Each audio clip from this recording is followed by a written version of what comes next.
Video series में आपका स्वागत है। तो पिछले वीडियोज़ में हम लोगों ने देखा था कि सी प्रोग्रामिंग का स्ट्रक्चर कैसा होता है, यानी सी प्रोग्रामिंग में क्या क्या चीज़ होते हैं जो हमारे कोड में मैंडेटरी भी होते हैं और जो रिक्वायरमेंट के हिसाब से हम यूज़ करते हैं। तो ये सब चीज़ें हम लोगों ने देखा था स्ट्रक्चर ऑफ सी के बारे में। इसमें हम लोगों ने देखा था कि जैसे डॉक्यूमेंटेशन पार्ट होता है सबसे पहले, फिर लिंक पार्ट होता है जिसको हम लोग हैश इंक्लूड के थ्रू क्या करते हैं, ऐड करते हैं। फिर हम लोग देखा डेफिनेशन होता है, यानी डिक्लेरेशन कह सकते हैं किसी फंक्शन का, या हम लोग कोई डिफाइन करते हैं, है ना, ग्लोबल वेरिएबल। तो इस तरह ग्लोबल वेरिएबल होता है। फिर हम लोगों ने देखा था कि मेन फंक्शन होता है उसका, जो कि बहुत ही मैंडेटरी पार्ट है, इसके बिना आप कोई प्रोग्राम को रन नहीं कर सकते हैं। और उसके बाद हम लोग देखा था कि यदि आपके प्रोग्राम में कोई फंक्शन यूज़ हो रहा है या आप कोई फंक्शन यूज़ कर रहे हैं तो उसको हम लोग क्या बोलते हैं, सब प्रोग्राम बोलते हैं या फंक्शन। तो ये सब चीज़ें हमारे प्रोग्राम में होती है। तो इस एग्जाम्पल के थ्रू समझ सकते हैं कि ये आपका क्या है, लिंक पार्ट है, डॉक्यूमेंटेशन पार्ट है। ये लिंक करने के लिए है कि कोई यदि हम प्री डिफाइंड फंक्शन जैसे CLR, SCR या फिर प्रिंटअप जैसे फंक्शन को यूज़ करते हैं, तो चूंकि ये क्या है, प्री डिफाइंड फंक्शन है, तो ये किसी न किसी हेडर फाइल से क्या करता है, ये बिलोंग करता है। तो उस हेडर फाइल को हमारे प्रोग्राम में ऐड करना जरूरी हो जाता है, जिसके लिए हम लोग क्या यूज़ करते हैं, लिंक सेक्शन यूज़ करते हैं। ये चीज़ हो गया। और फिर मैंने बताया था आपको कि फंक्शंस यदि कोई रिक्वायरमेंट हो तो फंक्शन को हम लोग डिक्लेयर करते हैं यहाँ पे। और फिर हम लोगों ने देखा था कि ग्लोबल वेरिएबल डिक्लेरेशन करते हैं। और मैंने सबसे पहले बताया था कि मैंडेटरी पार्ट हमारा ये है, मेन फंक्शन होना जरूरी है हमारे प्रोग्राम में। तो उसके बाद मेन फंक्शन, और यदि आपके प्रोग्राम में रिक्वायरमेंट है किसी फंक्शन का तो आप फंक्शन भी यूज़ कर सकते हैं इस तरह से। तो ये सब हमारा क्या है, स्टेप्स है, और ये सब चीज़ें हैं जो बेसिक स्ट्रक्चर ऑफ सी का क्या होता है, पार्ट है, जो होना ज़रूरी है। तो अब हम लोग देखने वाले हैं कि हम किसी प्रोग्राम को लिखेंगे और लिखने के बाद उसे कैसे एक्सिक्यूट करते हैं, कितने प्रोसीजर से हम लोग गुजरते हैं, जिसके कारण क्या होता है, जिसके बाद हम किसी प्रोग्राम को एक्सिक्यूट कर सकते हैं, तो उसके बारे में देखेंगे। तो आइए देखते हैं। हम लोग एक छोटा सा प्रोग्राम लिखने वाले हैं, एक हेलो वर्ल्ड प्रोग्राम। जैसा कि अब मैंने आपको इस इंट्रोडक्शन टू सी में बताया था कि हर प्रोग्रामिंग लैंग्वेज में सबसे पहला जो प्रोग्राम होता है वो हेलो वर्ल्ड प्रोग्राम होता है, जो सबसे सिंपल प्रोग्राम है और जिसमें मिनिमम जो है कोड लिखे जाते हैं। तो हम लोग एक छोटा सा प्रोग्राम लेंगे और उसको सेव करके देखेंगे कैसे सेव करते हैं, कैसे लिखते हैं, और फिर उसको कैसे कैसे हम लोग एक्सिक्यूट करते हैं, तो उसके लिए देखेंगे। तो सबसे पहले हम लोग एक छोटा सा प्रोग्राम लिखने जा रहे हैं। तो आइए लिखते हैं। जैसा कि आप देख सकते हैं यहाँ पे, तो हम लोग एक प्रोग्राम लिखने वाले हैं और देखने वाले हैं कि क्या क्या चीज़ मैंडेटरी पार्ट है। जैसा कि हम लोगों ने देखा था कि बहुत सारी चीज़ें हमारे सी प्रोग्राम में हो सकता है। जैसे मैंने बताया, डॉक्यूमेंटेशन पार्ट बताया था, लिंक पार्ट बताया था, और ग्लोबल वेरिएबल बताया था, मेन फंक्शन बताया था। लेकिन इन सब चीज़ों में जो सबसे मैंडेटरी दो चीज़ें हैं वो क्या है आपका, जो पहला चीज़ है वो है आपका कौन सा चीज़ है, उसको हम लोग बोलते हैं लिंक सेक्शन, और जो उससे भी ज़्यादा इंपॉर्टेंट है वो क्या है, मेन फंक्शन। ये दो चीज़ें मैंडेटरी हैं। ये दो चीज़ें क्या हैं, ये दोनों मैंडेटरी हैं। क्या है ये, मैंडेटरी हैं। ये दोनों चीज़ें क्या है, मैंडेटरी है। तो हम बेसिक इस दोनों चीज़ को यूज़ करके हम क्या करने वाले, कि सिंपल हेलो वर्ल्ड प्रोग्राम लिखने वाले हैं। तो आइए देखते हैं। जैसा कि आप देख सकते हैं कि हम लोग सबसे पहले क्या करेंगे, एक मेन फंक्शन क्रिएट करेंगे। तो मेन फंक्शन अभी क्या है कि आपको बहुत सब चीज़ें, मैं नया चीज़ टर्म यूज़ करूँगा तो आपको कंफ्यूज नहीं होना या फिर आपको डिसअपॉइंट नहीं होना है। मैं अपकमिंग वीडियो में हर एक चीज़ को मैं क्लियर करूँगा। तो अभी हम लोग सिंपल एग्जांपल देखने वाले हैं। तो देखिए कि सबसे पहले एक मेन फंक्शन हम लोग क्रिएट करेंगे, void मेन, एक हमारा बेसिक स्ट्रक्चर, यानी ये मेन फंक्शन जो है हमारे हर एक प्रोग्राम में होने वाला है, ये मैंडेटरी पार्ट है। उसके बाद देखिए हम क्या करने वाले हैं, एक प्रिंटफ के थ्रू हम क्या करने वाले, एक सिंपल मैसेज प्रिंट करने वाले हैं। क्या करने वाले हैं, एक सिंपल मैसेज प्रिंट करने वाले हैं, जो क्या होगा देखिए, डबल कोट के अंदर होगा, है ना। हम उसको कलर चेंज कर देता हूँ मैं उसको, कि हेलो वर्ल्ड। क्या करता हूँ मैं उसको, हेलो वर्ल्ड यूज़ करता हूँ, हेलो वर्ल्ड। क्या है, हेलो वर्ल्ड यूज़ करता हूँ, ठीक है, हेलो वर्ल्ड। और इसको मैं बंद कर दूंगा।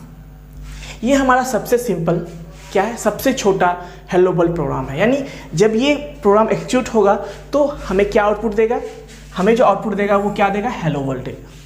लेकिन देखिए मैंने जैसा कि बताया था कि हमने यहाँ पे क्या यूज़ किया है, हमने क्या यूज़ किया है, प्रिंटफ फंक्शन यूज़ किया है।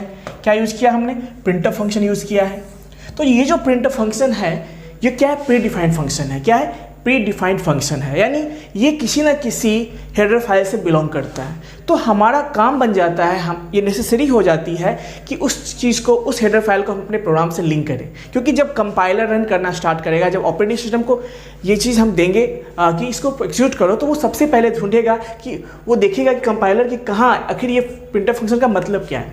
तो इसका जो भी मीनिंग है वो कहाँ, वो हेडर फाइल में रखा होता है, उसका कोड हेडर फाइल में होता है। तो इसको समझने के लिए हमें क्या करना पड़ेगा, कंपाइलर के हेल्प करने के लिए उस हेडर फाइल को, इसके करस्पॉन्डिंग हेडर फाइल को हमारे प्रोग्राम में लिंक करना होगा। और लिंक कैसे करते हो देखिए, तो लिंक करने के लिए जो प्रोसीजर है वो देखिए ध्यान से, हैश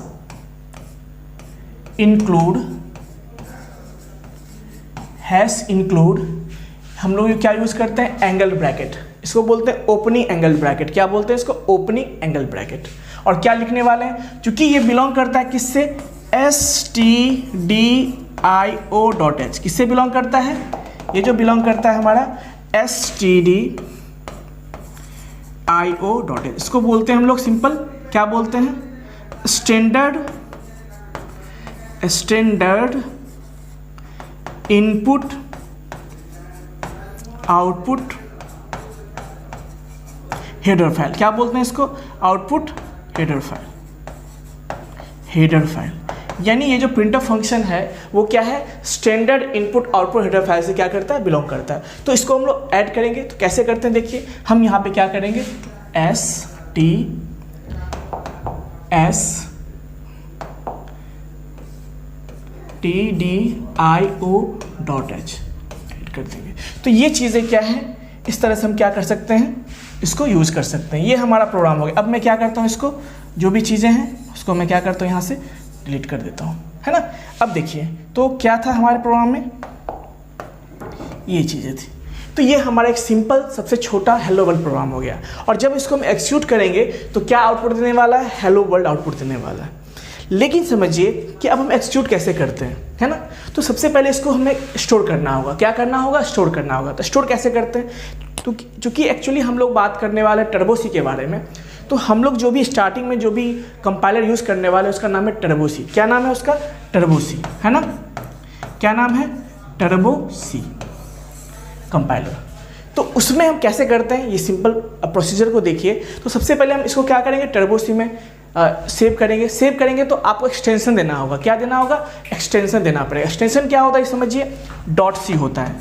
यानी सी प्रोग्रामिंग का जो एक्सटेंशन होता है वो क्या होता है, .c होता है। यानी किसी भी प्रोग्राम को लिखने के बाद हमें क्या करना पड़ेगा, .c नाम से। तो मान लीजिए इसको हम स्टोर करते हैं test.c नाम से। किसके नाम से, test.c नाम से स्टोर कर लेंगे। इसको क्या नाम देंगे, इस फाइल का test.c देंगे।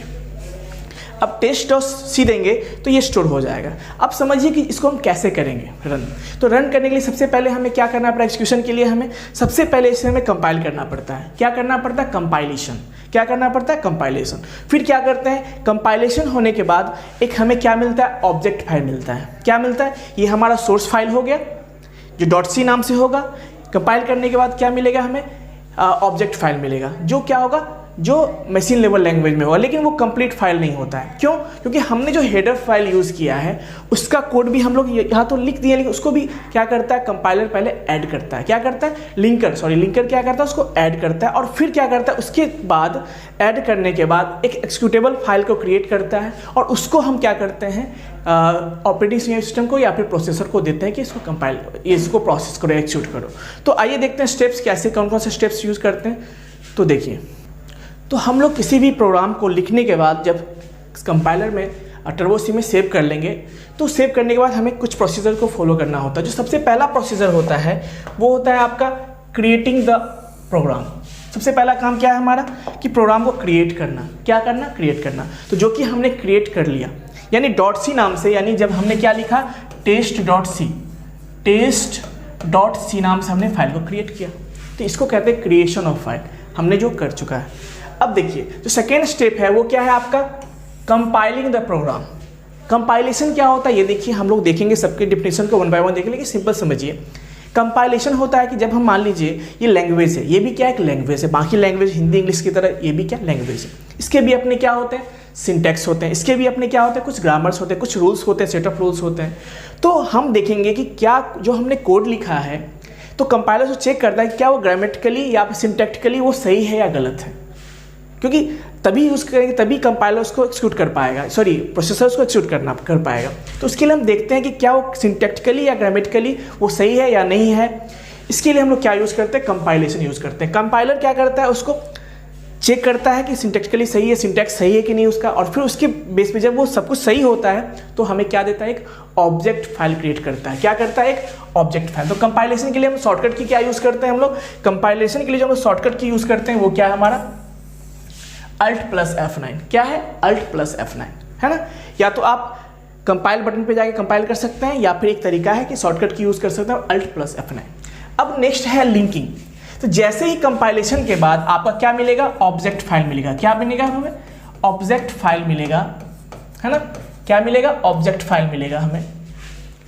ऑब्जेक्ट फाइल मिलने के बाद क्या करता है, इंटरनली क्या होता है कि ये ऑब्जेक्ट फाइल जो होता है वो मशीन लेवल कोड में होता है, मशीन कोड में होता है, मशीन लेवल लैंग्वेज में होता है, लेकिन ये इनकम्प्लीट होता है। क्या होता है, इनकम्प्लीट। क्यों, क्योंकि इसमें जो हम लोगों ने अपने प्रोग्राम में यूज़ किया था लिंक पार्ट, यानी जो header.h जो भी हेडर फाइल लिंक किया था उसका कोड भी इसमें ऐड किया जाता है। तो ये काम कौन करता है कि हमारे ऑब्जेक्ट फाइल को और जो हेडर फाइल का जो कोड है जो मशीन लेवल कोड में लिखा हुआ है उस दोनों को इनपुट के रूप में लेके कौन प्रोड्यूस करता है, आउटपुट एक एग्जीक्यूटेबल फाइल प्रोड्यूस करता है, जिसको कि हम फर्दर क्या करने वाले हैं, प्रोसेसर को देने वाले हैं एक्सिक्यूट करने के लिए। तो ये काम जो करता है वो क्या करता है, लिंकर करता है। कौन करता है, लिंकर। और इस प्रोसेस को हम क्या बोलते हैं, लिंकिंग। यानी इसमें क्या होता है, linking the program with the functions that are needed from the C. मतलब कहने का मतलब ये हुआ कि हम जो फंक्शन यूज़ किए हैं उस फंक्शन का कोड होगा जो पहले से लिखा गया होगा, जो सी के डेवलपर ने पहले से लिख के दिया है, जो प्रीडिफाइंड फंक्शंस है हमारा, उसका भी कहीं ना कहीं कोड होगा। तो वो भी कोड हमारे प्रोग्राम में क्या होता है, ऐड होता है, जिसके लिए हम लोग क्या करते हैं, लिंक सेक्शन यूज़ करते हैं। तो उसी को लिंक करने के लिए क्या करता है, ये लिंकर उसको लिंक करता है और हमारे ऑब्जेक्ट फाइल को और उस कोड को ऐड करने के बाद एक एक्सिक्यूटेबल फाइल देता है, जिसको कि हम फर्दर क्या करने वाले हैं, प्रोसेसर को देने वाले हैं रन करने के लिए। तो ये है, तो ये किसके हेल्प से होता है, लिंकर के हेल्प से होता है, ठीक है। फिर देखिए एक्सिक्यूटिंग द प्रोग्राम। और फाइनल स्टेप, जब एक्सिक्यूटेबल फाइल हमें मिल जाता है तो हम क्या करते हैं, उसको प्रोसेसर को देते हैं क्या करने के लिए, उसको रन करने के लिए। रन करने के लिए मतलब क्या, कंट्रोल। उसके लिए जो हम लोग कीवर्ड यूज़ करते हैं, या तो रन बटन पे जाके आप रन कर सकते हैं, या जो उसके लिए शॉर्टकट की है वो क्या है आपका, Ctrl+F9 ये। लेकिन मैं यहाँ पे बता दूँ आपको कि अक्सर ऑब्जेक्टिव क्वेश्चन में, यूनिवर्सिटी एग्जाम्स के ऑब्जेक्टिव क्वेश्चन में ये पूछा जाता है कि विच इज़ द कीवर्ड और the which is the key combination to compile and run. तो जब कंपाइलेशन का बात करेंगे तो क्या होगा, ध्यान रखना है आपको, जब कंपाइलेशन का बात करेंगे तो हमेशा ध्यान रखना है कि Alt+F9 होगा। ये शॉर्टकट की है, एक अक्सर ऑब्जेक्टिव क्वेश्चन में पूछा जाता है, मैक्सिमम टाइम पूछा जाता है, रिपीटेटिव क्वेश्चन है ये, तो इसको याद रखना है आपको। और जो सेकेंड है कि रन के लिए हम क्या यूज़ करते हैं, यानी एक्सिक्यूट करने के लिए क्या यूज़ करते हैं, तो वो क्या होता है, Ctrl+F9। ये दो चीज़ें आपको हमेशा याद रखनी है। बाकी चीज़ें इंटरनली होता है तो उसके लिए हम अलग से नहीं करते, वो इंटरनली ऑटोमेटिक होता है। लेकिन कंपाइलेशन और जो एक्सिक्यूशन होता है वो हमारे कमांड के थ्रू होता है, जब हम कहते हैं तभी होता है। तो इसी के लिए हमें कुछ शॉर्टकट की यूज़ करने पड़ते हैं, जो कि क्या है, कंपाइलेशन के लिए क्या है आपका Alt+F9 और रन करने के लिए क्या यूज़ करते हैं, Ctrl+F9। तो ये चीज़ें थी। तो अब हम लोग देखेंगे कुछ टर्म्स हैं, जैसे कि मैंने अभी डिस्कशन किया था कि कंपाइलेशन इन कंपाइलेशन क्या होता है। फिर हम लोग देखेंगे लिंकिंग क्या होता है, कंपाइलेशन जिसके हेल्प से होता है उसको हम कंपाइलर बोलते हैं, लिंकिंग जिसके हेल्प से होता है उसको लिंकर बोलते हैं। इन सब चीज़ों को हम लोग देखने वाले हैं, वन बाय वन देखने वाले हैं। फिर देखेंगे हम लोग लोडिंग क्या होता है ना। फिर देखेंगे कि फाइल क्या होता है, बाइट क्या, ये सब चीज़ों को हम लोग देखने वाले हैं। तो आइए देखते हैं वन